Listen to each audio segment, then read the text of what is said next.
Ողջույն սիրելի հայրենակիցներ, եթերում Նանտապանն է։ Եվ այսօր մենք զրուցելու ենք պարոն Աշոտ Գևորգյանի հետ, ֆիզմաթգիտությունների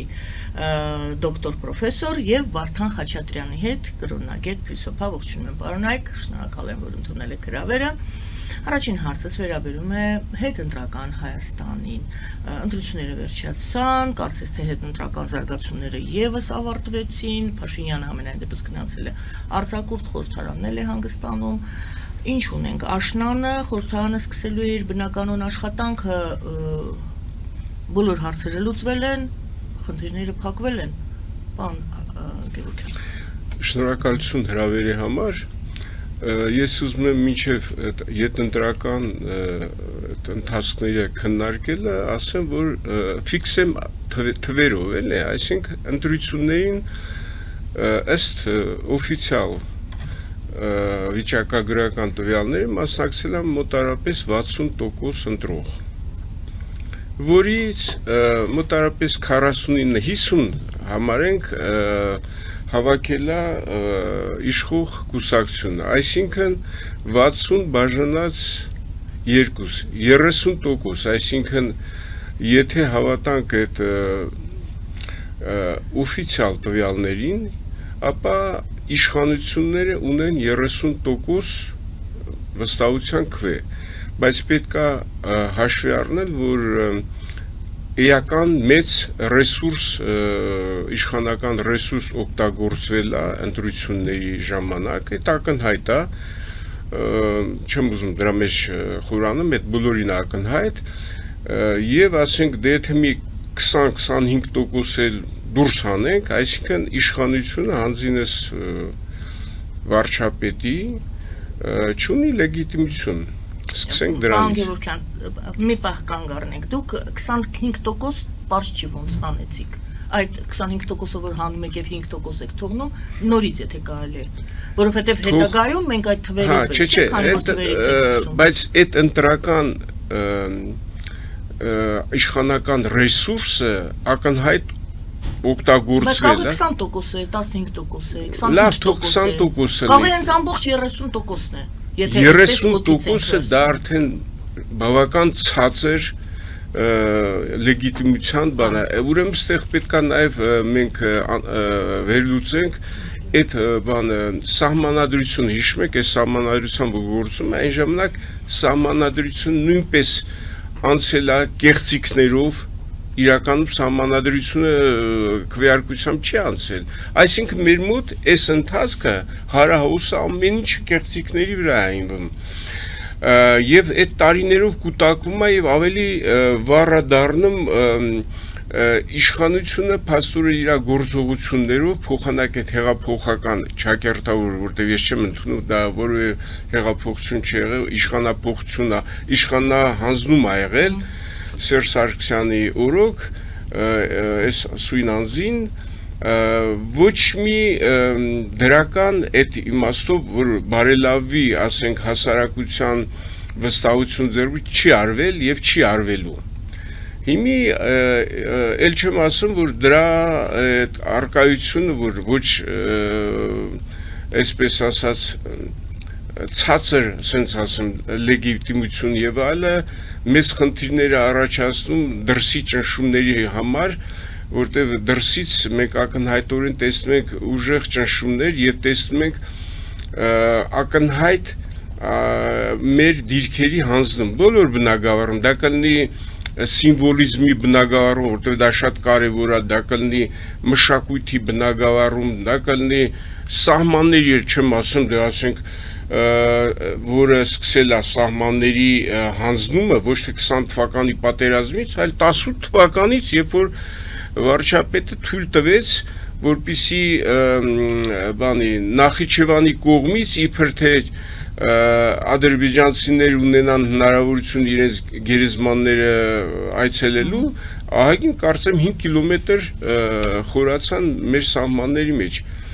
Եվ այս վիճակում, երբ որ նա բացարձակապես հրաժարվում է ամեն ինչից, ինչ որ բնորոշում է հայկականությունը, սպասել, որ այդ դժգոհությունները չեն պայթելու, միամիտություն կլներ։ Այսինքն վիճակը ես ամփոփ բաներեցի նկարագրեցի հասարակության մեջ, ես էլ որպես հասարակության անդամ ոնց եմ ես մտածում եւ վերջին հաշվով նայում եմ 7 տարվա ընթացքները, օրինակ ասենք մարդիկ կան, որոնց համար շատ կոմֆորտ է, օրինակ ասենք ես լինելով գիտության ոլորտի աշխատող կարայի ելնեի այն պայմաններից, որ հիմի գտնվում եմ, հիմի անկեղծ ասած շատ ավելի լավ է գիտնականի համար, քան նախորդ բոլոր իշխանությունների ժամանակ։ Ես դա ուզում եմ նշեմ, այսինքն աշխատավարձեր եւ այլ, բայց ես գիտեմ, թե դա ինչի հաշվին է արվում։ Ինչի հաշվին է։ Դա արվում է այն ահռելի պարտքեր, որ կուտակում են եւ դրա արդյունքում մենք չունենք որևէ զարգացում, դա մեր համար շատ մեծ, այսպես ասած, կշռապ, այո։ Շնորհակալ եմ, պարոն Գևորգյան, ես այժմ ուզում եմ գովազդ հայտարարել եթերում, սիրելի բարեկամներ, մնացեք մեզ հետ, գովազդից հետո վերադառնալու ենք տաղավար եւ այնուհետեւ լսելու ենք պարոն Խաչատրյանի կարծիքը։ Գովազդը եթերում, սիրելի հայրենակիցներ, մնացեք մեզ հետ։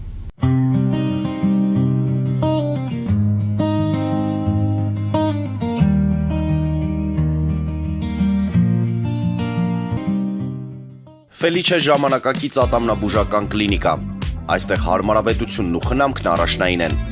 Այստեղ կիրառվում են ատամնաբուժական ամենաժամանակակից տեխնոլոգիաներ, ճշգրիտ ախտորոշում, արդյունավետ բուժում, նուրբ փորձառություն եւ անհատական մոտեցում։ Սկսած սովորական մանրուքներից մինչև առաջադեմ ընթացակարգեր, այստեղ դուք գտնվում եք բարձր որակավորում ունեցող եւ փորձառու ատամնաբուժական մասնագետների ձեռքերում։ Մեր բարեկամական եւ հյուրընկալ անձնակազմն այստեղ է յուրաքանչյուր այցը հաճելի դարձնելու համար։ Ֆելիչե, ձեր առողջ եւ ամենաերջանիկ շպիտը սկսվում է այստեղից։ Եկեք եւ բացահայտեք նորարարության, փորձագիտության եւ կարեկցանքի կատարյալ համադրությունը։ Երևան Փոստը Գրանադայի ուզում տեղեկացնում է։ Դրամական փոխանցումներ 1%-ով։ Օդանավով 1 փաունդը 2.99։ Նավով ուղարկեք 1 արկղ, երկրորդ արկղը անվճար։ Ավտոմեքենաների փոխադրում անհավատալի արժեքներով։ Ինչպես նաև կահույք եւ մեծ չափի բեռների փոխադրում։ Jackpot հագուստի խանութը երկրորդ մասնաճյուղն է բացել Գլենդելի սրտում, որտեղ կարող եք ձեռք բերել եվրոպական եւ ամերիկյան ընտիր հագուստեղեն, կոշկեղեն, աքսեսուարներ, պայուսակներ ամենահարմար արժեքներով։ Նաև կարող եք ցանկացած ապրանք պատվիրել եւ ձեռք բերել կարճ ժամանակում։ Jackpot-ի Գլենդելի հասցեն է 1135 North Pacific Avenue, հեռախոս 818 813 2252։ Jackpot հագուստի լավագույն կենտրոնը Գլենդելում։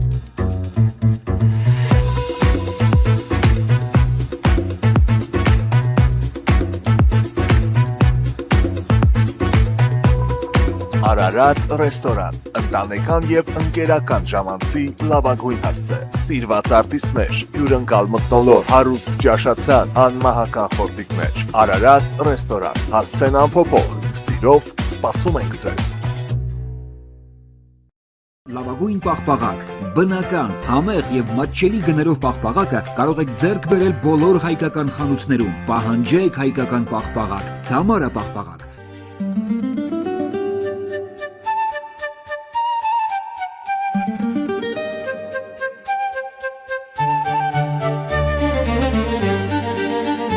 Նոյան տապան տպարան, Նոյան տապան հրատարակչություն, շարվածքից մինչև տպագրում,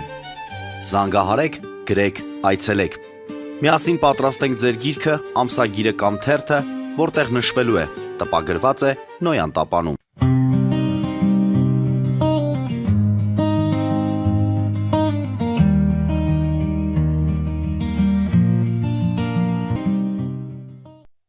Բարեկամներ, հիշեցնեմ, որ մենք զրուցում ենք պարոն Աշոտ Գևորգյանի հետ, ֆիզմատգիտությունների դոկտոր պրոֆեսոր եւ Վարդան Խաչատրյանի կրոնագետ փիլիսոփա։ Եվ այսպես պարոնակ մենք զրուցում ենք, քննարկում ենք հետընտրական Հայաստանը։ Հարցս հետեւյալն է. Փաշինյանը արձակուրդ է գնացել, խորհրդարանը չի աշխատում եւս արձակուրդում է, եւ աշնանը մենք տեսնելու ենք նոր նորակազմ, այսպես ասեմ, խորհրդարանի բնականոն աշխատանքը, բոլոր հարցերը արդյոք լուծվել են, թեման փակվել է եւ գնում ենք առաջ։ Պարոն Խաչատրյան, Ես առաջ երթին ցանկանում շեշտել, որ մեկ անգամ չէ, որ մենք ասել ենք, որ այս ընտրությունները պետք է հաղթահարեն մի գլխավոր մակրոխնդիր, մեծ խնդիր հայ ժողովրդի եւ ընդհանրապես մեր պետականության համար։ Նեգատիվ ընտրություն այլևս Հայաստանում չպետք է լինի։ Այսինքն չարիած փոքրագույնի ընտրություն չպետք է լինի Հայաստանում, որովհետեւ երկու անգամ այդպիսի շռայլություն մեզ թույլ տալ մենք չենք կարող եւ որևէ երկիր թույլ տալ իրեն չի կարող, բայց ոչ մեկը չանսած այդ բազմիցս հնչած ահազանգին, որովհետեւ ինչ է տեղի ունեցել։ Մեր նախորդ ընտրությունները չարիած փոքրագույն էին։ Այսինքն չարիած փոքրագույնի ժողովուրդը գնում է եւ ընտրում է։ Իշխանությունը կորցրեց իր ռենոմեն, իր հասարակական համարումը, բավականին արագ իջավ շատ ցած այդ համարումը եւ հիմա նորից քարոզչական ողջ ռեսուրսի, վարչական ռեսուրսի օգնությամբ տարավ ընտրությունը նորից չարիած փոքրագույնին։ Այսինքն այդպես լինում, պատճառը որ ուրիշ տարբերակ չկա, ուրիշ հնարավորություն, այսինքն ինչ հնարավոր։ Հիմա տեսեք, բազմաթիվ օրենքներով, ինչպես նաև միջազգային եսի նկատի ունեմ, ընկալման շրջանակում չի կարելի անել այն, ինչը արվեց Հայաստանում, այսինքն ժողովրդին ասենք թե նվեր տրվեց առողջապահական մի ինչ-որ ծրար, որը եթե շեմին է ընտրությունների արվում, դա ընտրական կաշառքի տարբերակ է դիտարկվում, որը անթույլատրելի է ամեն դեպքում։ Սրան գումարվեցին նորից այդպիսի էլեմենտներ, որոնք իշխանությունը իրեն կարող է թույլ տալ, եւ սա ցույց է տալիս, թե ինչպիսի մեծ էվոլյուցիա է իրականում ապրել մեզանում պայմանական ասած այդ ընտրակաշառքը։ Այսինքն եթե մի ժամանակ ասֆալտ փռելով էր, ինչպես բոլոր երկրներում ա եղել, Հնդկաստանում էլ դեմոկրատիան կայացել է այդ, եթե նայեք այդ ասֆալտ փռելուց մինչև այս նույն տարբերակները, որոնք ասենք կիրառվեցին նաև Հայաստանում։ Մենք հայտարարել ենք ոչ մեկ անգամ բազմիցս, որ երկրորդ անգամ նեգատիվ ընտրություն Հայաստանը չի կարող մարսել, ուղղակի դա մեր հասարակական պետական ստրուկտուրան աստիճանաբար շիջեցնելու է, մարեցնելու է այն, ինչը երկրի պաշտպանունակության գլխավոր երաշխավորն է։ Այս ժողովրդի հավատը արդարացիության եւ սեփական պետականության հանդեպ։ Մենք այս բանը պարբերաբար ասել ենք եւ հիմա կանգնել ենք նորից այդ նույն դաշտակի առաջ։ Հիմա որ քննարկում ենք, մանդատները կվերցնեն թե չէ։ Մենք համարում ենք, որ այդտեղ գոյություն ունեն այդ պարզունակ լուծումները պետք չի այլևս բերել մեջտեղ։ Մանդատները վերցնում ենք թե չէ։ Մանդատները պետք է վերցնել, որպեսզի շարունակվի քաղաքական process։ Հիմա դուք ասում եք, որ հա, մի մասը կարող է հրաժարվել մանդատներից։ Հրաժարվեցին մանդատներից, ովքեր են գալու վերցնեն այդ մանդատները։ Այդ միևնույն ցուցակները, որոնք առաջադրված էին, իրենց մեջ կրում են բազմաթիվ այլ մարդկանց։ Առաջին համարները շատ պատկերացնելի է, որ դրանք անձինք են, որոնք հնարավոր է եւ չխախտեն իրենց խոսքը։ Բայց դրանից հետո եկողները արդյոք այդպիսի կոշտ համոզմունքների տեր մարդիկ են, ովքեր կկարողանան պահել իրենց դիրքը, թե դա արդեն թույլ ավելի անձինք կլինեն, որոնց ինչպես ասում են, իրենց կողմը քաշելը, իրենցով անելը կլինի ուղղակի մեխանիկական առաջարկների արդյունք։ Ես սա պարզորոշ տեսնում եմ եւ այնուամենայնիվ մտածում եմ, որ մենք պետք է այդ մասին եւս ահազանգենք եւ ասենք, որ իրականում հասկացանք լավ, մեր ընդդիմությունը ստացվեց այնպես, որ ընդդիմությունը ամենակիչը, որպեսզի կոռեկտ լինենք եւ ընդդիմության ներսում, ասենք, հրկիզող չլինենք, ասենք, որ դեռևս չի հասունացել։ Դեռևս չի հասունացել այնքան, որ գիտակցի, երբ ինչն է անհրաժեշտ ճշգրիտ անել։ Ինչպիսին է հնարավոր պայքարի շարունակությունը, որոնք են այն ծրագրերը, որոնք պետք է իրականացվեն ընդդիմության դաշտում։ Այդ ծրագրերի մասին պետք է հայտարարվի եւ սպասարկվի այդ ծրագրերը հասարակական հնարավոր լրատվամիջոցների ողջ զանգվածով։ Այս ամենի բացակայության պայմաններում մենք նորից հնարավոր է ունենանք տնաբույս զարգացումներ։ Այդ մարդիկ ինչ որտեղ, ինչ որ բաներ կստանան, չեն ստանա, համեմատաբար լավ կապրեն, վատ կապրեն, ինչ կլինի, հասարակությունը դրանից չի շահելու։ Եվ ինչու, ասենք, այսօր պետք է այդ նույն բանի մասին խոսենք, երբ որ խոսել ենք այսքան տարի։ Վերջին հաշվով, երբ որ մենք խոսում ենք նրանից, թե Հայաստանում ինչը կարող է իրավիճակը շտկել, կամայական երկրում իրավիճակը կարող է շտկել արդարացի ընտրությունները, արդարացի վարվեցողությունը, մեզանում այդ ընտրությունները ոչ ազատ էին, ոչ արդարացի, այսինքն եթե նրանք ազատ չեն, եթե հարյուրավոր մարդիկ են ձերբակալվում էլի ընտրության օրը, դա նշանակում է, որ նաև արդարացի չեն այդ ընտրությունները արդեն, առանց խորանալու դրա մեջ, եթե տեղի է ունեցել այդպիսի զանգվածային ձերբակալություններ, որը երբևէ չի եղել Հայաստանում։ Հիմա այս ամենով հանդերձ, այսպիսի ծանրաբեռնվածությամբ հասարակական համարումը իջնող քաղաքական ուժը իզորու է լինելու պատասխանատու որոշումներ ընդունել Հայաստանի ճակատագրական անցումների վերաբերյալ։ Մենք չմոռանանք էլի, որ ունենք երկու թշնամի, որոնք ցուցադրում են այդ, որ թշնամի են մեզ, այսինքն հայտարարում են, որ հայերին նոր գենոցիդ է պետք անել, հա, ասենք Աբխազիայում, իսկ Աբխազիայում հայտարարում ընտրությունների ժամանակ, որ հայերին մինչև չոչնչացնենք, Աբխազիան չի դառնալու Աբխազիա։ Եվ Ռուսաստանը ստիպված է հանել զորք ռազմաճակատից տանել Աբխազիա, որ հայերին դե չմորթա, որտեղ Թուրքիայի տեխնացուն այնտեղ հայտարարում է այդպիսի բան, երկու տեխնացու են իրար դեմ, Թուրքիայի տեխնացուն հայտարարում է Թուրքիայի կարծիքն է արտահայտում ըստ էության։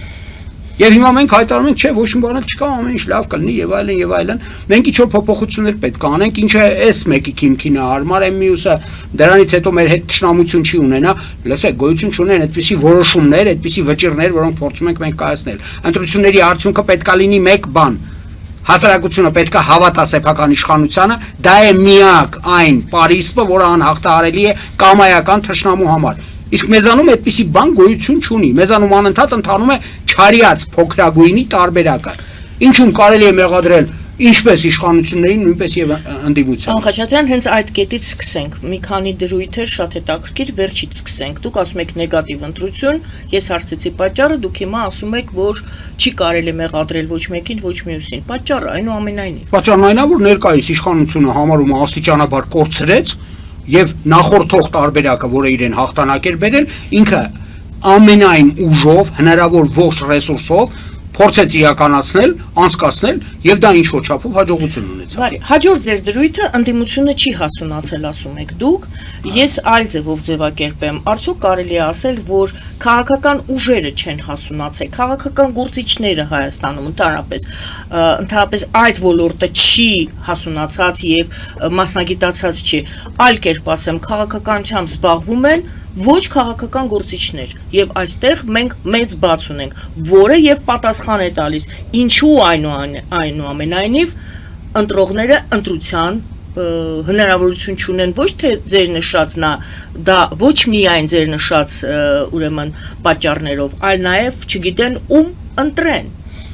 Չէ, այստեղ գիտեք, մի էսպիսի բան կա, էլի, երբ որ մենք ասում ենք, որ անհատների վրա փորձենք դնել դա սոսկ անհատների խնդիր չի, էլի։ Բայց քաղաքական ուժեր կարող են լինել։ Քաղաքական ուժ ասածն ինչ է։ Դու ես եմ Քաղաքական ուժը դա համոզմունքներ ունեցող մարդկանց բազմություն է։ Համախմբություն է, այո։ Բազմություն է, որը ձևավորված է մի ինչ-որ կառուցվածքով, այդ կառուցվածքով ձգտում է իշխանության երկրում։ Կամայական քաղաքական ուժը գոյություն չունի, եթե նա չի ձգտում իշխանության։ Ես ժամանակին ուղղակի այդպես ծայրահեղ հայտարարություններ եմ արել, որ մեր արտասահմանում գոյություն ունեցող այն կուսակցություններ, որոնք Հնչակյան են, Ռամկավար կուսակցությունը, ասենք, դաշնակցություն, եթե նրանք չունեն այստեղ ստրուկտուրաներ, որոնք ձգտում են իշխանության, ուրիշ երկրներում նրանք կուսակցություն չեն, նրանք բարեգործական ընկերություններ են, էլի լավ բաներ են անում, դպրոցներ են պահպանում, են, բայց դա կուսակցություն չի, որովհետև կուսակցությունը դա մարդկանց համոզմունքներով իրար հետ ձուլված համախումբն է, որը փորձում է իշխանություն ստանալ իր երկրում։ Այդ դեպքում ձեր ձևակերպում ընդդիմությունը չի հասունացել։ Ընդդիմությունը չի հասունացել, որովհետև կա պարտադիր քայլեր, որոնք պետք է ծրագրավորված լինեն կամայական ընթացքի դեպքում։ Ընթացքները 1, 2, 3-ն են։ Այդ այնպեսին չի, էլի, որ ընթացքները կարող են լինել 66-ը։ Այդպիսի բան չկա երկրից երեսին։ Այսինքն, որ ժամանակ ինչպիսի քայլեր են անհրաժեշտ անել։ Ներկայիս իշխանությունը ավելի փորձ ունենալով, իհարկե անվիճելիորեն փորձ ունենալով ավելի քան թե ընդդիմություններ, որը կանգնած էր նրա առաջ, ընդդիմադիր դաշտում գործելու տեսակետից անհամեմատ ավելի փորձառու էր, նրան ուղղակի դրեց բացարձակ անսպասելի վիճակի մեջ։ Այսինքն 10%-ի ձայները հաշվարկած են, ինքը հայտարարում է, որ ինքը արդեն հաղթել է։ Ինչ անի ընդդիմությունը, սկսում է մտածել։ Եվ այդ մտածելը տևում է ինչ որ շաբաթներ։ Հասկացանք, այնտեղ եղել են ձերբակալություններ։ Այդ ձերբակալությունները հնարավոր է եւ ինչ որտեղ ինչ որ process-ներ կասեցրել են, բայց ամեն դեպքում մի խոսքս կտրեմ մի բանով, էլի որ բոլոր մեծ առաջնորդների մեջ, որ պատմության մեջ եղել է, կա մեկը Օկտավիանոս Օգոստոս։ Եվ բոլորս գիտենք, Հռոմի կայսր, հիվանդոտ, ֆիզիկապես թույլ, բացարձակ թվում է թե որակներից զուրկ։ Ուներ մեկ տաղանդ, մեկ տաղանդավոր օգնականներ ընտրելու տաղանդը։ Այսինքն դու պետք է ընտրես մարդիկ, ովքեր ի վիճակի լինեն ստեղծել A, B, C, D ծրագրեր։ Ելքերը, ես նորից եմ կրկնում, շատ բազմազան չեն։ Այդ ծրագրերը պետք է գործի դրվեն այն ժամանակ, երբ որ եկել է դրա պահը։ Եվ միշտ պատրաստ լինես նրան, որ քեզ հակառակվող ուժը, քո հակառակորդը քաղաքական դաշտում կանի որոշ քայլեր, որոնք դու չէիր էլ ծրագրել, որովհետև կամայական ծրագիրը դա ինչ բան է, պետք է մենք հիշենք, էլի այդ կամպանիա դրա համար է կոչվում, կամպանիա նշանակում է ռազմական գործողություն, կամպանիա է դրա համար կոչվում, այդ կամպանիան նրա համար է դրված այդ քաղաքական զարգացման վրա, որպեսզի մարդիկ հասկանան, որ դա ռազմական գործողություն է, որտեղ ոչ մի ծրագիր իդեալական չի կարող լինել, բայց եթե դու չունեցար ստրատեգիական ծրագիր, այդտեղ բերենք արդեն մյուս մեծ իմ կարծիքով մտածողի միտքը, որ բոլոր տեսակի տակտիկական հաջողությունները հնդածս, այդ ընթացքի ժամանակ երբ որ ընթանում է, դա ընդամենը աղմուկ է թեթևակի խորտակումից առաջ, անգամ քո եթե չունես ստրատեգիա, եթե ստրատեգիական գիծ չունես։ Բանն է, ավելացնեի, որ հաստատեն մենք հիմի այնպիսի վիճակում ենք գտնում, ասենք տարածաշրջանը, աշխարհը եւ այլն, միայն քաղաքական որոշումները քաղաքական գործիչների խելքի բանը չի։ Այստեղ լուրջ քաղաքակրթական ընթացքներ են գնում, եթե ասենք մենք այդ քաղաքակրթական ընթացքները չպատկերացնենք, ուղղակի քաղաքական որոշումներով առաջնորդենք, ոչ մի հաջողություն չենք ունենալ եւ մենք տեսնում ենք թե ինչ հետընթաց ենք էլի ապրենք։ Ասենք մենք չգիտենք այս երկրի հետ այս երկրից ինչ սպասել։ Այդ բոլորը քաղաքակրթական հարցեր են։ Օրինակ ասենք հիմի ես առաջ անգամ տեսնում եմ թե ինչ մեծ հիասթափություն առաջացավ հայության մեջ հանդեպ Ռուսաստանի, որտեղ այն համենայն դեպս ռուսական կայսրության նախնական զարգացման նախնական փուլում քաղաքակրթական իմաստով, ասենք, որպես քրիստոնյա քաղաքակրթություն, որպես քրիստոնյաների պաշտպան եւ այլ, հայրը ընկալել էին, որ դա նույն բանն է, նույն այսպես քաղաքակրթական տարածքն է եւ շատ ակտիվ ներգրավել են ամբողջ ռուսական կայսրության շինարարության մեջ եւ ռուսական այդ ահռելի կայսրությունը ընկալում էին որպես հայրենիք, տենց էր։ Հիմի միանգամից ահռելի անկում եւ բեկում եղավ այդ պատկերացումների մեջ, որտեղ այսօրվա ռուսական համենայն դեպս վերնախավը իշխանական բացարձակապես նա այն ծիրուն չի, որ ոչ միայն մենք ենք պատկերացնում, այլ հենց իրենք են պատկերացնում։ Նա ոչ այսպես ուղղափառ հավատի պաշտպանա, ոչ քրիստոնեության, ամեն ինչ ներփակված է ինչ որ ֆինանսական խմբերի շահերի մեջ եւ մենք տեսնում ենք թե ինչ արագությամբ այդ ահռելի ուժը դեգրադացիայի կործանման է գնում, բաց այդ երևում է, ասենք տեսեք ինչ որոշումներ են ընդունում եւ այլն, եւ փոխանակ ասենք մենք ճիշտ որոշումներ անենք, մենք հույսներս դնում ենք այդ քաղաքական խմբակների վրա, որովհետեւ քաղաքական այսօր ես չեմ տեսնում քաղաքական ուժ Հայաստանում, էլ ինչ մնաց փոխանակ ասենք իշխանության ցանկացած իշխանության գլխավոր խնդիրը լներ հավաքեր ամբողջ մտավոր ներուժը Սփյուռքում, Հայաստանում եւ այլը եւ խնդիր դնել։ Այդ խնդիրը մենք չենք դնում, սա ինչ անդադ կոչ բան։ Խնդիր դրվի։ Ինչպես անել, որպեսզի այսօրվա գոյություն ունեցող Հայաստանը ամրապնդել, ուժեղացնել եւ կոպիտ ասած վերատիրել այն ինչ որ մենք կորցրել ենք։ Իսկ դա այդ բոլոր բաների հնարավորություն կա։ Չի կարա լինի մենք ընտրությունը անում ենք ոչ թե բանը փոքրագույն չարիքի մեջ, այլ մեծագույն չարիքների մեջ ենք։ Այսինքն ես գնացել եմ ընտրության, ես նույնիսկ չեմ ընտրել այն կուսակցություն, որ սկզբից ես բանը մտածում եմ, որ ասենք նոր ուժ կա եւ այլն, տեսա որ բացարձակապես չի կարելի վստահել հատկապես մի մարդու, որ ընդհանրապես իր ճանապարհը չես տեսել, անցած եւ այլ, բայց մենք այդ օրին ենք եկել եւ ես լավ ուրիշ չի որ ասենք այդ քայլին դիմել եմ։ Ես հասկանում եմ, որ դա այսօրվա այդ քաղաքակրթական անցումների ժամանակ պետքա ցանկացած կառավարություն առաջի շեշտադրում աներ, որ հավաքեր էլ մտավոր ներուժը եւ խնդիր դնել ոնց դուրս գանք այս վիճակից։ Իսկ որ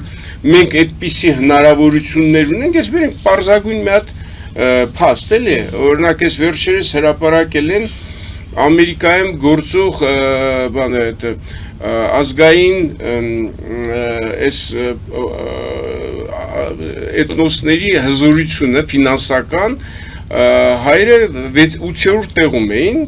դրված 400 միլիարդ դոլար մենակ ըստ էության Ամերիկա հայությունը Կալիֆոռնիա հայությունն է էլի եթե մենք հաշվում ենք ամբողջ աշխարհում դա կարա ենթադրենք քառապատկվի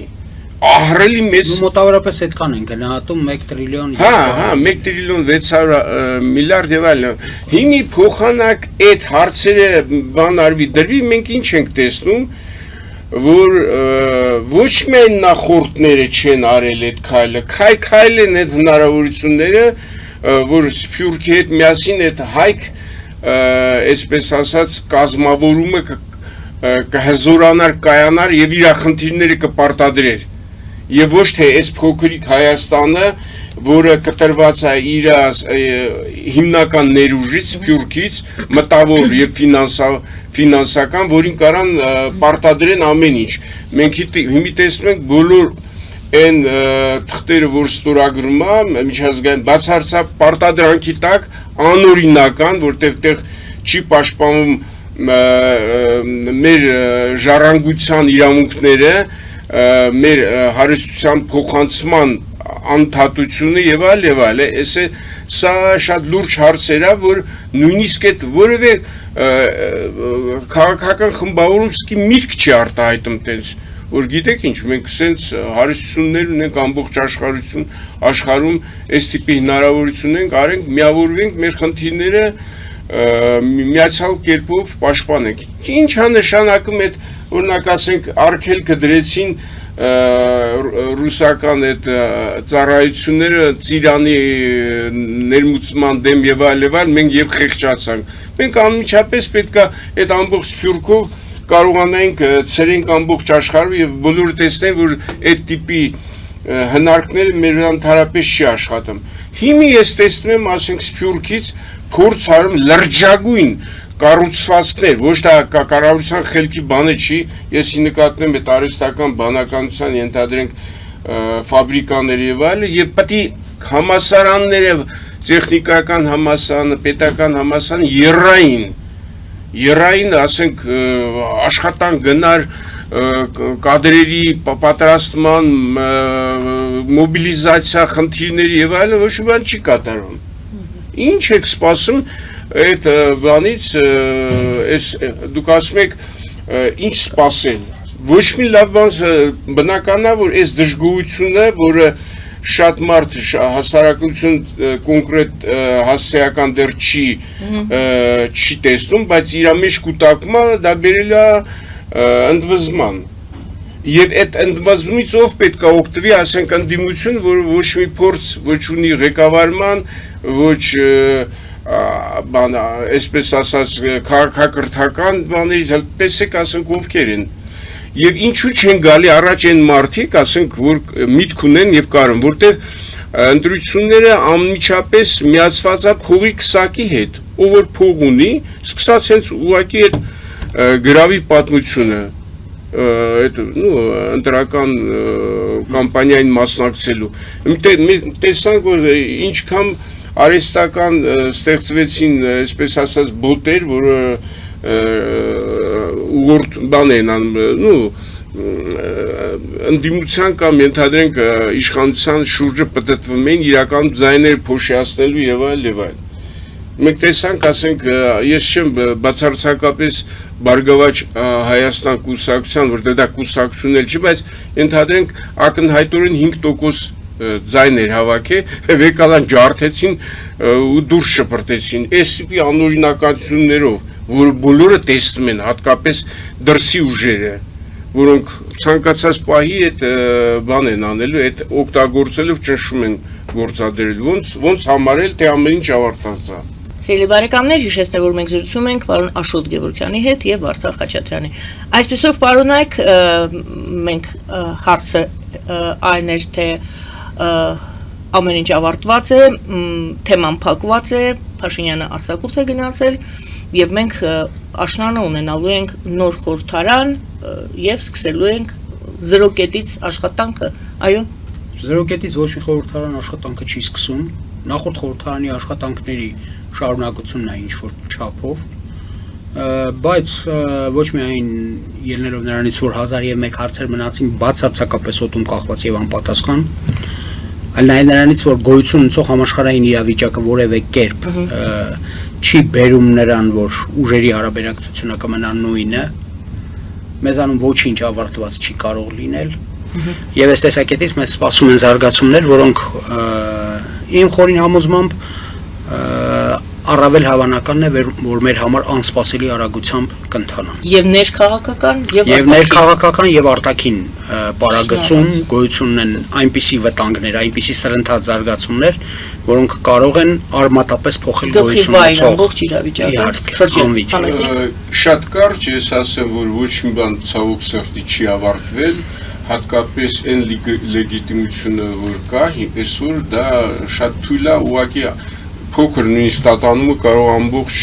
բանը խառնել, էլի դրա համար մենք ստիպված պետք է սպասենք սրացումներին աշնակողմը։ Շնորհակալություն, հաջորդ թեման դա Իսրայելում, այն ինչ տեղի ունենում Իսրայելում, հարցս ինչին է վերաբերում, հայոց ցեղասպանության ճանաչման հարցն է եւ Իսրայելում գործող հայկական համայնքից, ամենայն դեպս մեր գործընկերները լրատվամիջոցներից ներկայացուցիչները ասում են, որ Քնեսետի ցանկում քննարկվելիք հարցերի ցանկում է ներգրաված նաև 8 կարծեմ հարց է, որոնցից մեկը հայերի ցեղասպանության ճանաչման հարցն է, որ պետք է Քնեսետը ճանաչի։ Առ այսօր մենք հետևում էինք այդպիսի ճանաչում չի եղել, քննարկում չի եղել Քնեսետում, ավելին ադրբեջանական մամուլը ոչ պաշտոնական տվյալներով, իհարկե ոչ իսրայելական պաշտոնական տվյալներով, ադրբեջանական մամուլը տարածում է ինֆորմացիա, որ ահա ադրբեջանցիներին հաջողվեց կասեցնել այդ հարցի քննարկումը Քնեսետում եւ հարցին դրական լուծում տալու Քնեսետի հնարավորություններին եւ հարցը խաղվեց, անգամ այդպիսի ձևակերպում կա։ Ճիշտ է, ճիշտ չէ, պարզ չէ, կարող է սուտ լրատվություն լինի, բայց որ մենք առ այսօր չունենք Քնեսետում այդ քննարկումը, որ պետք է լիներ, ինչու ենք օրերի հաշվարկով գնում, որովհետև արձակուրդ է գնում Քնեսետը եւ հետագայում ընտրություններ են, մի կես տարի հետո նոր կարող են անդրադառնալ, եթե հիմա չանդրադարձան, կես տարի հետո կարող են անդրադառնալ։ Հարցս հետևյալն է. արդյոք Քնեսետի վրա իսկապես կարող է ներազդել Ադրբեջանը, մենք գիտենք, որ Թուրքիան սահմանները չի բացում եւս Ադրբեջանի պահանջով, հիմա էլ Իսրայելն է այդքան թույլ, որ Իսրայելի կառավարության որոշումը կարող է բեկանել Ադրբեջանը։ Բերեք առանցքային խնդիրը այդտեղ նայենք, մնացած ամեն ինչը բոլորը կհասկանան իմ խորին համոզմամբ։ Եվ այսպես երբ որ մենք խոսում ենք Քնեսետի որոշումից կամ Քնեսետում դեռևս չկայացած քննարկումից կամ նրանից թե Ադրբեջանին հաջողվել է կասեցնել թե ոչ, ես համարում եմ, որ Ադրբեջանին շատ հնարավոր է, որ հաջողվել է կասեցնել դա։ Ինչու՞։ Որովհետև այստեղ շահեր կան ձուլված իրար, եւ Իսրայելի եւ Ամերիկայի Միացյալ Նահանգների կոնսոլիդացված արևմուտքի շահերը, որոնք բոլորը ուղղված են Իրանում պետականության վերջնական փլուզմանը։ Եվ այս մեգա հարցը փորձում են լուծել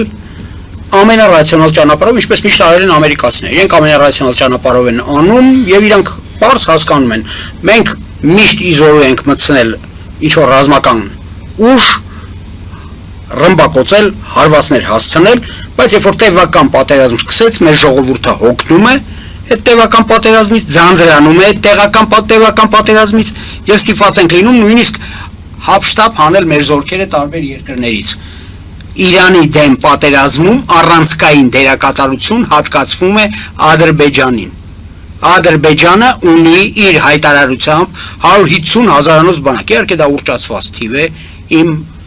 հնարավոր բոլոր այսպես ասած դիտարկումներով դա ուռճացված թիվ է, բայց այնուամենայնիվ դրանից կարճել են։ Բերել այստեղ ավիակիժներով, ծովային ճանապարհով հնարավոր ռեզերվ, որը ցամաքային օպերացիաներ կիրականացնի 92-93 միլիոնանոց Իրանում եւ վերջին հաշվով կբերի երկրի սեգմենտացիային, այսինքն աղճատմանը երկրի, դա հնարավոր չէ ուղղակի։ Առանց հյուսիսից այդ բանակի ուղղակի հարձակման։ Հիմա դիտարկենք մնացածը։ 5 միլիարդի զենք է տրվել Ադրբեջանին։ 5 միլիարդի։ Կառուցվել են բազաներ, որոնց մասին բոլորս տեղյակ ենք, համաշխարհային հանրությունը տեղյակ է, ոչ մեկը այդ ինչպես ասում են, պոլիշինելի գաղտնիքն է, էլի, որպես այդպեսին, չկա այդպիսի գաղտնիքներ այլևս։ Այդ զորքը պետք է մտնի հյուսիսից, որպեսզի ոտքի կանգնեն այնտեղ 20 միլիոն եւ ավելի գտնվող ադրբեջանցիները։ Պատկերացնելի ամենամահացու հզորագույն հարվածը։ Ադրբեջանը իհարկե հասկանում է, թե ինչպիսի վտանգի առջև է ինքը կանգնում այս պայմաններում, բայց ախր 101 անգամ Իսրայելի գեներալները, պատասխանատու քաղաքական այրեր հայտարարել են, որ հաղթանակը հայկական ռազմաճակատում, այսինքն Ղարաբաղի հայազերծումը ըստ էության, դա հետևանքներն է, որ մենք օգնել ենք Ադրբեջանին, թե չէ Ադրբեջանը հաղթողը չէր հայերին, ոչ մի դեպքում։ Նույնիսկ Յակով Կեդմին ուղղակի հայտարարեց, որ դե մենք միշտ իմացել ենք, որ Հայաստանը կա բոլոր ժամանակներում, չկան քարտեզներ մեր իմացած հռոմեական եւ այլն, որում Հայաստանը նշված չլինի անհիշելի ժամանակներ, Ադրբեջանի մասին չգիտենք ոչինչ։ Սա զանգ է, սա էլեկտրոդ է մտցված Ադրբեջանի մեջ, որով ցավացնում են Ադրբեջանին, որ հիշացնում, այսինքն մենք քեզ տվեցինք այդ հնարավորությունները, մենք քեզ տվել ենք հնարավորությունները, դու կառուցել ես անքանակ, հսկայածավալ ճանապարհներ եւ անքանակ կամուրջներ, ինչի համար էս կառուցում այդ լայն ամեն ինչը ռազմական գործողություններ իրականացնելու, ինչու բնակեցված չեն այն տարածքները, որոնք դու հայտարարում ես, որ իբր թե հետ են բերել, իհարկե, որովհետեւ դա ռազմական բախման գոտի է լինելու եւ այդ պայմաններում իհարկե նրա ասած խոսքը, որ դե եթե ուզում եք, ուրեմն պետքա Քնեսետը չնայի այդ հարցը, իհարկե դա կունենա ազդեցություն, որովհետև նորից եմ կրկնում, Պակիստանին փորձել են անել նույնպիսի առաջարկներ, ես նույնիսկ նշել եմ, թե երբ է դա եղել, բայց այդ առաջարկները, ինչպես տեսնում ենք այսօր, այնքան էֆեկտիվ չեն եղել, որտեղ Պակիստանի հետևում կանգնած է Չինաստանը, որը որևէ կերպ շահագրգռված չի այդպիսի զարգացումների մեջ, իր համար մեծ վտանգ տեսնելով Իրանի խորտակման դեպքում ինքը ուղղակի կանգնում է, չի կարողանում զարգանալ, որովհետև այնտեղից դուրս եկող ամեն ինչը պայմանավորում է նաև Չինական ժողովրդական հանրապետության զարգացումը, որպես մեգա տնտեսական զանգված։ Հիմա ինչ ենք մենք պատկերացնում։ Եթե Պակիստանը այնտեղից ոտքի չկանգնեց, Բելուջիստանը չփորձեցին այնտեղից գրավել եւ այնտեղից մտնել, Պակիստանի բանակը չկա այս գործի մեջ, ով է մնացել։ Մնացել է միայն Ադրբեջանը, մասամբ քրդերը, որոնք հրաժարվեցին վերջին գործողությունների ընթացքում, այս վերջին պատերազմական գործողությունների ընթացքում մուտք գործել, որովհետեւ նախորդում Թուրքիան առանձին կոտորեց նրանց եւ տվեց տվյալները, որպեսի պարսկական ուժերն էլ այնտեղ մուտք գործած քրդերին կոտորեն, որտեղ քրդական գործոնը ուզում է ոչնչացնել իր տարածքից։ եւ մենք կանգնում ենք փաստի առաջ, այո, գլխավոր հարվածային ուժը հանդիսանում է Ադրբեջանի բանակը, որը ծնել ենք, կարգավորել ենք, բերել հասցրել ենք ՆԱՏՕ-ի նորմատիվներին։ Հասցրել ենք ՆԱՏՕ-ի նորմատիվներին, այնպես ինչպես Ուկրաինայի բանակը։ Հիմա դու ինչից ելնելով որ կարող ես ասես, թե բայց մտնեմ որ չմտնեմ, ոչ, դու պարտավոր ես այս հարց հարաբերությունների մեջ պաշտպանել մեր շահերի վեկտորը, մեր շահերի ուժագիծը։ Դա ասում է Իսրայելը։ Այո։ Դա ասում է Իսրայելը, որովհետեւ նրա համար հասկանալի լինի, որտեղ Իսրայելին մենք ինչքան ենք ձեր եթերում քանի անգամ եմ ասել, որ Իսրայելի հատուկ ծառայությունները Ադրբեջանում ունեն ավելի մեծ իրավունքներ գործելու ժամանակ, քան Ադրբեջանի ծառայությունները։ Այսինքն դուք ուզում եք ասեք, որ հայերի ցեղասպանության այս հարցը, որը Իսրայելը կառավարությունը որոշեց, սա լրացուցիչ լծակ էր Ադրբեջանի վրա ներածնելու համար, հրաշալի իմանալով Ադրբեջանի արձագանքը եւ կախվածությունը, հատկապես սա գործիք էր, որպեսի նվիրել Ադրբեջանին չճանաչումը եւ ստանալ Ադրբեջանից ինչ որ բան, այսինքն գործարք էր հայոց ցեղասպանության հարցը։ Ստանալ Ադրբեջանից ամենակարևորը ուղղակի ռազմական գործողություններին մասնակցություն սեփական բանակի ողջ հզորությամբ։ Չճանաչելով հայոց ցեղասպանությունը, այո։ Չճանաչելով։ Ասելով որ կճանաչենք, հետո հետ կանչելով։ Եթե դու ասում ես, որ ես ճանաչում եմ հայոց ցեղասպանությունը, դա Ադրբեջանի համար այն զանգն է, որ նոր էլ է տեղի ունեցել հայոց ցեղասպանություն։ Ղարաբաղի ժողովրդի, իհարկե, մարդաթափությունը տարածքների, մշակութային եղերն է։ Աստվածին, ես նույնիսկ հուզվում եմ մի քիչ, որ կանաչ ժամը հայտարարվել է, որ նոր կառուցված է։ Պատկերացնում եք այդ բանը, քանդել տարել են, քանդել հավաքել թափել են։ Շուշիի կանաչ ժամը։ Շուշիի Հիմա ոնց հասկանանք այդ բանը, էլի, որ ինքը չի հասկանում, այդքանը, որ եթե հայոց ցեղասպանությունը ճանաչվեց, այդտեղից սկսվելու է խոսակցությունը, իսկ վերջի ցեղասպանությունը որ եղավ ինչ, հնգանիշ բազմություն հայերի ստիպեցին գաղթել, ոչնչացնելով, սպանելով, այրելով, կտրատելով, բռնաբարելով եւ այլն, ու այդ ամեն ինչը հնարավոր չի ոտքի հանել նորից Ադրբեջանի դեմ, որը բոլոր կողմերից փակված է։ Դա Իսրայելը հրաշալի հասկանում է։ Շատ լավ հասկանում է։ Եվ ձեր կարծիքով էլեկտրոդը մտցնում է, երբ պետք է այդ հոսանքը միացնում է ցավը զգում են, իրանք դիմում են, հա, իրանց ազդեցությունը այնքանով է, որ իրանց կարիքը այսօր օդի ջրի նման կա, որովհետև Իսրայելը հասկանում է, որ ուրիշ այդպիսի պրեզիդենտ Ամերիկայում, որը Իսրայելի շահերը կսպասարկի, հնարավոր է եւ չլինի մերձակա պրեզիդենտների մեջ։ Ոնց են կանելու։ Ես ավելացնեմ, որ ասենք լրիվ համամիտ եմ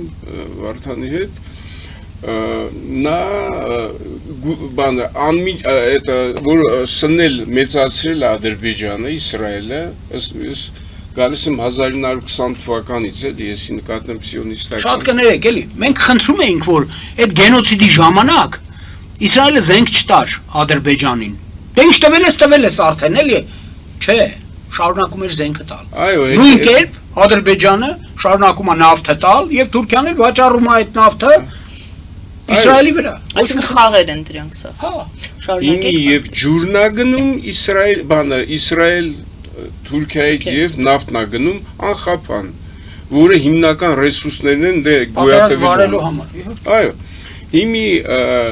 ես ավել ասեմ, որ ասենք այդ գործիք անպայման օգտագործելու է եւ պատահական չի, որ 150,000-անոց իրանական բանակը հիմի կանգնած Ադրբեջանի քանի տարի սահմանին 150,000, ընդ որում ընտրված է այնպես, որ այդ բանակի մեջ հիմնականում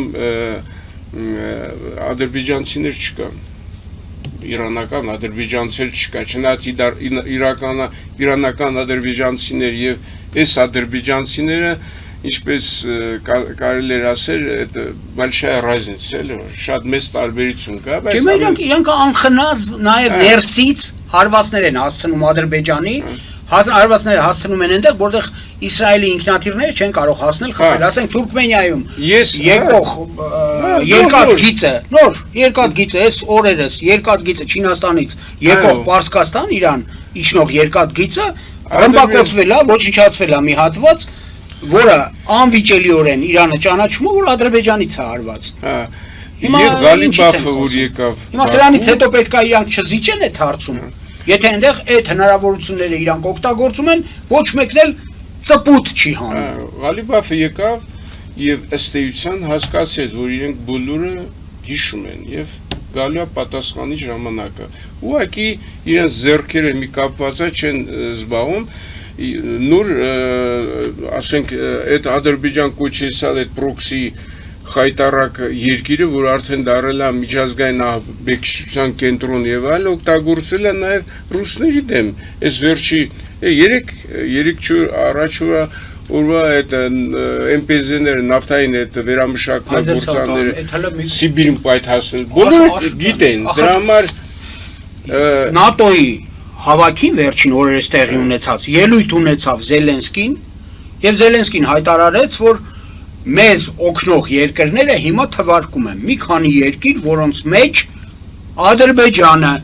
Ադրբեջանը գլխավոր օգնողների մեջ էր, մարդը Այո, որ դեպքում պարոն Խաչատրյան այնուամենայնիվ այս դավադրապաշտական այս տեսությունները մի կողմ կդրվեն եւ Քնեսետը իսկապես կճանաչի հայոց ցեղասպանությունը այնպես, ինչպես նախատեսել է Իսրայելի կառավարությունը։ Լսեք, ընդհանրապես Քնեսետը որևէ ցեղասպանություն չի ճանաչել։ Այն առումով նա համարում է, որ միայն ցեղասպանությունը տեղի ունեցել, ասենք, հրեաների հետ, խոլոկոստն է դա, վերջին հաշվով դրա վրա է հետազոտված, դրա վրա են ստեղծված միջազգային օրենքները եւ այլն,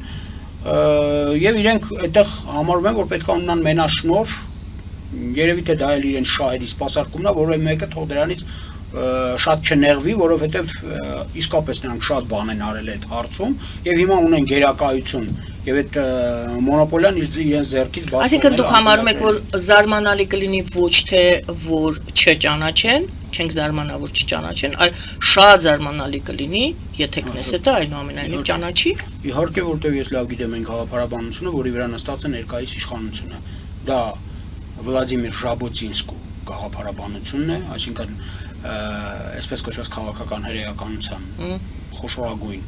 գործիչներից մեկի Ամերիկայում վախճանվել, հետո բերվել Իսրայելում կնոջ հետ միասին թաղվել են եւ այլն, նրանց գաղափարաբանության շրջանակը չի ենթադրում, որ այդպիսի տեղաշարժ կարող է լինել, մենք այն ինչը ունենք, ինչը սպասարկել ենք, դա մեր մոնոպոլիան է։ Եվ մեր վերաբերմունքը մյուսների հանդեպ պետք է լինի միայն մեր շահերի տեսակետից տվյալ պահին եւ անխնա։ Ասում է Իսրայելը։ Ասում է Ժաբոտինսկին, որը դարձել է այսօր նո այսպես ասենք, էլի Ժաբոտինսկու քարտուղարը Նեթանյախուի հայրն է եղել, ինչից ելնելով աներևակայելի թափանցված է ինչպես ինքը, նույնպես եւ Լիկուդ կուսակցությունը, որ այսօր Ինձ թվում է ամեն ինչ փոխվում է, այնպես չի, որ այդ հայեցակարգերը մնալու են նույն որոշումների վրա, ոնց որ ասենք ժամանակին հայտնի պատճառներով Նոբելյան մրցանակ չէին շնորհում հայերին, ուղղակի հենց որտեվ Նոբելի վտակի մեջ կար, բայց տեսանք վերջի ժամանակներս մի քանի հայ բացահայտ հայեր ստացան Նոբելյան մրցանակ։ Բայց ինչից է դա, որ ամերիկյան դատարանը ստիպեց, որ բացեն եւ ցույց տան, թե ինչն է պատճառը։ Տեղել նույն բանն ալնելու, երբ որ Ադրբեջան թուրքերը Դե ամեն անգամ պետք է հարցահասնի նրան, որ մի 10 հոգի չստանա կամ մի 5 հոգի չստանա, եւ վերջին հաշվով դատարանը պարզիվորեն ժամանակ հատել է, ոչինչ լավ դե չի եղել։ Բանը իմ պատկերացումն է, որ ամեն ինչ շատ արագ փոխվում է եւ նենց չի որ պլանավորել են տենց էլ լինելու է, Ադրբեջանին պետք է օգտագործեն Բայց ինչի համար են արել, որ չօգտագործեն։ Ինչի համար է տված, էլի։ Ինչի համար է տված, նրա որ գեղեցիկ աչքերի, բացառիկ մշակութային ներդրման, գիտական ներդրումը, ինչի համար է։ Ինչի համար է։ Ոչ մի բանի, որպեսզի այդ բանակը որպես զորք օգտագործվի այն պահին, երբ որ դա ամենա նպաստավորը կլինի, Օգտագործելուց այդ շահերը հետո- սպասարկելու։ Բարի, բայց մենք դիտարկում ենք, մենք նայում ենք, ասում ենք Ադրբեջանը, եթե նրանք Ադրբեջանին դիտարկում են, հզորություն են տալիս Ադրբեջանին, որպեսզի օգտագործեն, տվյալ դեպքում դուք ասում եք երևի թե Իսրայելի մասին էիք խոսում, Թուրքիայի մասին էինք խոսում, հա, երևի ելով է այդպես տրամադրված Ադրբեջանին օգտագործել, Ադրբեջանը ուժեղանում է։ Դուք Ամերիկայի Միացյալ Նահանգները եւս տրամադրված են օգտագործել Ադրբեջանին։ Անգլիան եւս տրամադրված է օգտագործել Հիմա մնում է մեր հարցը, Ադրբեջանը- չանցնի որ դա Անգլիան չկա։ Ադրբեջանը, լավ, Անգլիան էլ թող լինի, Մեծ Բրիտանիան էլ թող լինի։ Ադրբեջանը մեծանում է, Մեծ Բրիտանիան ուժեղանում է։ ասեք, այնտեղ Ասեմ շատ Անգլիա, հա։ տարբեր են, էլի, Ասեմ Անգլիա, Անգլիա։ Լավ, ասեք։ Անգլիա։ Ադրբեջանը ուժեղանում է, այսպես պատրաստի գործիք է բոլորի կողմից օգտագործվելու, բայց մենք ստեղ մի գործոն ունենք, որը չենք կարող աչք փակել դրա վրա։ Այդ գործիքը մեծագույն թշնամի է համարում իրեն Հայաստանը։ Եվ այդ գործիքը ինքը կարող է իր շահից էլ ելնելով գործել, ճիշտ է, ոչ միայն լինել գործիք Սա երկսայր սուր է։ Այո, Այսինքն դա կարող է նաև ուղղվել Հայաստանի դեմ, եթե հաջողվի, ասենք այն ամենը, ինչը իրենք ծրագրել են, եւ աչք կփակեն հնարավոր բոլոր բռնությունների դեմ հայերի հանդեպ։ Այո, Բայց- փակել են Արցախի Հա, փակել են, պրեզիդենտի տեխնացու է եղել, որը Չեղասպանության ուղղակի ասել է, որ դες ոնց կլինի, ոնց կարանք մենք փակենք եւ այլն, Դա նշանակում է- բայց ահա, հիշենք, որ սա էր սուրա, Այո։ երկու կողմեր կտրող են, ինչպես կարող է դա լինել, այնպես էլ կարող է շատ ավելի հակառակներ լինել։ ջարդուխուր Շատ ավելի հակառակը լինել, այսինքն այդ պետությունը կարող է խիստ տուժի, եթե ինքնագործունեությամբ զբաղվի, հա։ չէ, եթե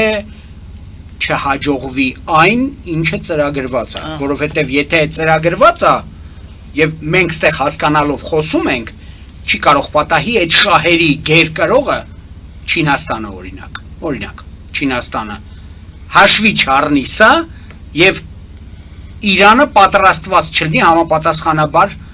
դիմադարձելու ադրբեջանական վտանգին։ Միևնույն ժամանակ Ռուսաստանը չի կարող պատահի անտեղյակ լինի բացարձակ այդ զարգացումներից եւ չհասկանա սեփական շահը։ Հայերի շահերը կարող է ինչ-որ չափով չհասկացվեն։ Ճիշտ է որ խոսանք, երբ որ իմեկերը աշոտն ասում է,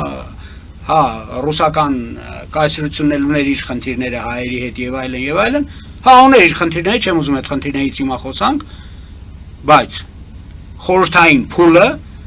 մեր համար կատարել ամենակարևոր գործը, մենք ունեցել ենք բուհեր, ունեցել ենք ակադեմիական գիտություն, ամեն ինչ ունեցել ենք, դպրոց ենք ունեցել, որը համաշխարհային նշանակության դպրոց է եղել,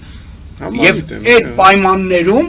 մենք վերջապես հասկացել ենք ինչա մեր անվտանգության գլխավոր առանցքը եւ նշաձողը։ Դա մեր ազգային ինքնությունն է։ Իսկ այդ ազգային ինքնությունը հիմա այսօր մենք ենք սկսել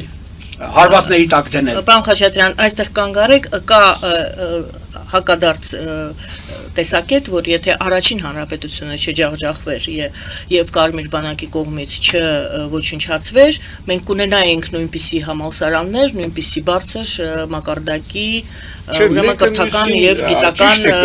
բայց դա չի հակասում վերելք։ Չէ, մենք կարող գնահատենք այն, ինչը կա, մենք չենք կարող գնահատել այն, ինչը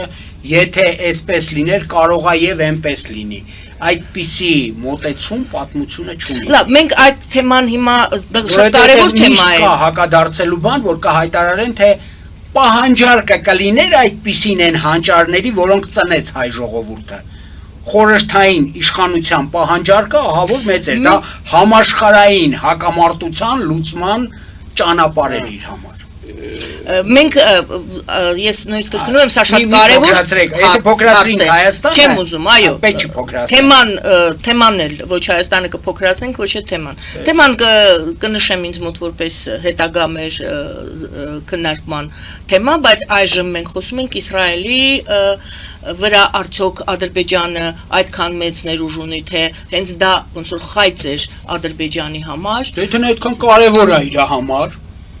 Եթե դա կենսական նշանակություն ունեցավ գործոն է դարձել այսօրվա պայմաններում, երբ որ Ամերիկան էլ միտք չունի այնտեղ ավելացնել ցամաքային ուժեր եւ մտնել Պարսկաստան։ Չունի, ամբողջ ամերիկյան այսօրվա լրատվամիջոցները խոսում են այն մասին, որ գիտեք ինչ կա, ամերիկյան ժողովուրդը զարմանալի մի բան հոգնում է շատ արագ Իսկ այս անգամ նույնիսկ պրեզիդենտի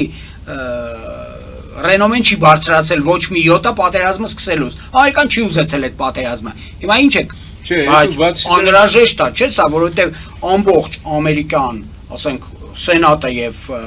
կոնգրեսը դրանք համարում են, որ չէ, այնուամենայնիվ Իսրայելի վիճակը կարող է լինել շատ ավելի ծանր, եթե հանկարծ Ամերիկան հիմա չի անում այս հարցը։ Թրամփի օրոք չի անում, դրանից հետո շատ ավելի դժվար է լինելու անելը։ Ինչից ելնելով ավրալային իրավիճակ այն նավում, որ նավը ծակվում է եւ սկսում է ավրալը, որ պետք է գնա։ Եվ կարծում եք հայերի ցեղասպանության թեման դա հենց իհարկե, դա Ադրբեջանին հասկացնելու համար էր առաջինը, որ սրանից բախում է, որ դու ես վերջինը դու ես արել ու դրա համար պատասխան ես տալու եւ ցավոտ կլինի քո համար մինչեւ վերջը, հենց որ միջազգային այն ամենը ինչը քո օգտին աշխատել է, շուտ կգա քո դեմ։ Իսկ եթե հաշվի առնես, որ խոսում ենք երկրորդ սփյուռքից, ուրեմն քո գործերը կդառնան ծանրագույն։ Սա շատ եւս մեկ հարց, ներողություն, եւս մեկ հարց, դուք ասացիք շատ երկրների համար գործիք է Ադրբեջանը։ Արդյոք Հայաստանը դա գիտակցում է, որ դա վտանգավոր է ուժեղացած Ադրբեջան, ինչպես եւ Ադրբեջանը ուժեղացած Հայաստան, ամեն կերպ խոչընդոտում է, որպեսզի Հայաստանը լինի ուժեղ երկիր։ Արդյոք այդ երկրները, որոնք դուք ձեր կարծիքով օգտագործելու են Ադրբեջանը, իրենք հակասություններ չունեն եւ Հայաստանի դիվանագիտությունը այստեղ անելիք չունի։ Իրենք ունեն խորը հակասություններ։ Հայաստանի դիվանագիտությունը նախորդ փուլերում ցույց է տվել, որ ինքը լիարժեք տեղեկացված չի համաշխարհային մեխանիզմներից եւ գոյություն ունեցող ուժերի հարաբերակցությունից եւ դիվանագիտական հնարավորությունների են պոտենցիալից, որը անհրաժեշտ էր կիրառել, որի այդ հետևանքով պատերազմից առաջ մենք հայտնվել ենք մեկուսացման մեջ։ Դա մինչ 20 թիվը, 20 թվից այսօր այսօր ես համարում եմ, որ հա իհարկե ինչ որ փորձ կարող է ավելացած լինել, բայց գործողությունների հաջորդականությունը առայժմ ես չեմ կարողանում գնահատել որպես իրազեկ գործողությունների տրամաբանություն։ Այսինքն բալանսի խախտումը ոչ միայն ռազմական բալանսի մասին է խոսքը կարող գնալ, այլ նաև քաշային բալանսի մասին, երկրի քաշի կամ կարևորության։ Մենք խոսենք երկրի քաշից։ Երկրի քաշը Հայաստանի Հանրապետության քաշը շատ բարձր է, ելնելով նրանից, որ մեծ Թուրան ծրագիրը, որը վերջին հաշվով արևմուտքում նստած է որպես լարվածության աղեղ, պետք է անցնի պարտադիր Հայաստանի վրայով եւ ավարտվի Միջին Ասիայով եւ Ղազախստանով։ Միջին Ասիա եւ Ղազախստան դա նշանակում է նաեւ ունենալ յուրօրինակ ազդեցություն, կաշկանդիչ ազդեցություն Չինաստանի վրա։ Մենք չենք կարող չհասկանալ այնքանը, որ հա, այստեղ Հայաստանն է, որ կիսում է այդ Թուրան աշխարհ կոչվածը։ Այս ՆԱՏՕ-ի ժողովի ժամանակ, երբ որ գնացել էր Թրամփը, երբ որ պետքա դիմավորեր նրան Էրդողանը, դիմավորում էին 17 մարդ։ Թրամփը զարմացել էր, թե էսով են բոլոր թուրքացակում ժողովրդների լիդերները այնտեղ էին եւ խոնարհվում էին բոլորը միասին եւ Էրդողանը որպես հայր այդ ամենի ցույց էր տալիս, որ այդ յուրօրինակ աղեղը, որով կարելի է զսպել ինչպես Չինաստանին, այնպես էլ Ռուսաստանի հարավը հրկիզել ամբողջովին, կախված է իրենից, բայց դա այդտեղ գոյություն ունի մի հատ Հայաստան, այդ Հայաստանի խնդիրը պետք է լուծվի, այդ Հայաստանի խնդիրը չի կարող լուծվել մեր պատկերացրած գոնե միջին վիճակագրական իրավիճակի կայունացմամբ, այդպես չի։ Նրանք պետք է ունենան բացարձակ գերակայություն, որպեսզի այդ համաշխարհային ծրագիրը իրականացվի։ Դրա վրա ծախսվել են աներևակայելի գումարներ, չմտածեք, թե այսօր է առաջացել, 5 տարի առաջ առաջացել, ոչ, դա խորհրդային միության փլուզումից իսկ առաջացած ծրագիր է։ Այդ ծրագիրը ըստեյության 100 տարի գործում է, Դուք ասեք, որ ծրագիրը, հա, անվանեք այդ կամ նկարագրեք այդ ծրագիրը։ Պանթուրանական այդ ծրագիրը, որը ունի ինչպես այսպես իրեն տերերը, այսինքն այն ուժերը, որոնք կանգնած են, եւ դրա հակառակորդները, բայց ինչ չի թվում, թե հիմի հակառակորդները շատ ուժեղացել են, նաեւ ասենք նայում եք Ղազախստան, Ուզբեկստան, տեսնում եք դե բլոգոսֆերայում եւ այլն, բուն ղազախներ են դեմ խոսում դրա այդ ծրագրի դեմ, որտեղ ասում են մենք մեր ու թուրքերը Լավ, դա այլ հարց է։ Մենք խոսում էինք բալանսի մասին, արդեն ուզում ենք ամփոփել Հայաստան եւ Ադրբեջան այդ քաշային բալանսը խախտված է թե չէ ի վնաս Հայաստանի, դուք ասում եք Հայաստանի ի վնաս չէ։ Ռազմական բալանսը պետք է խոսով անենք, որ ինչ-որ չափով խախտված է ի վնաս Հայաստանի, դեռ չի վերականգնված։ բայց այն, որ Ադրբեջանը օպերատիվ առումով գտնվում է նեղ իրավիճակում եւ շրջափակված է Ռուսաստանով եւ Իրանով, իսկ Միջինասիական հանրապետությունները առաջին իսկ տագնապալի քայլի դեպքում ընդհանրապես հետ են քաշվելու, որովհետեւ նրանք ցանկությունը չունեն ոչ Չինաստանի դեմ գնալու, ոչ Ռուսաստանի, հա, Ամերիկայից փողը վերցնում են, հոլանդական բանկերը սփռում են այնտեղ փողը, հələ մինչև հիմա այն, երբ որ ես տեսել եմ մի 15-16 տարի առաջ է եղել։ Ղազախստանում այդ էին իրականացնում, բայց նրանք ոչ մի յոտա առաջ չեն գալու։ Եվ Ադրբեջանը մնալու է միայն Թուրքիայի հույսին։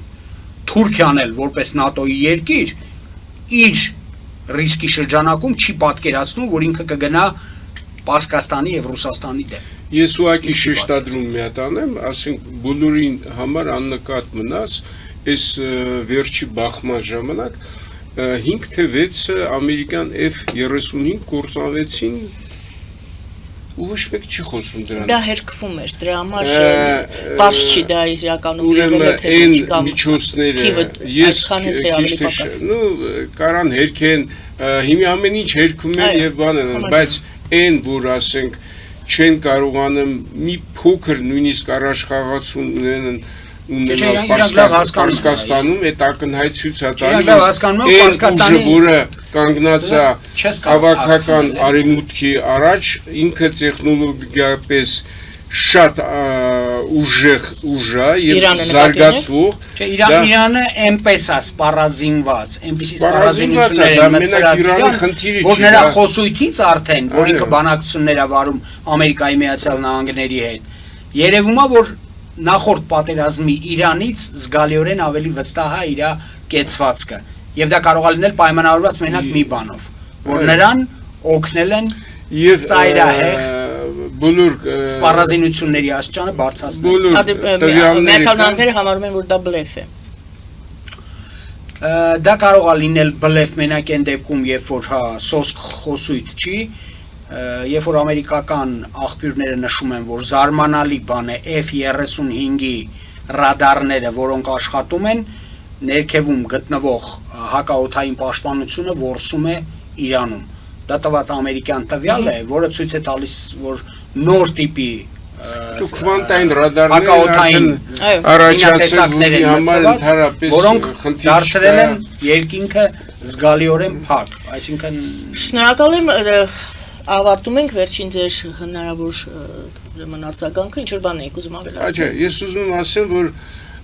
շփվելով եւ տեսնելով այդ ոլորտում գիտության բան, այն զարգացումը, ռեալ զարգացումը գիտատեխնիկական, տեխնոլոգիական, որ Չինաստանն արձանագրում է, պատահական չի, ասենք նայեք Չինաստան, Հյուսիսային Կորեան նաեւ Չինաստանի հետ շատ խիստ կապված է, ես ասենք նայում հյուսիս կորեական հրթիռները եւ այլն, ասենք իմ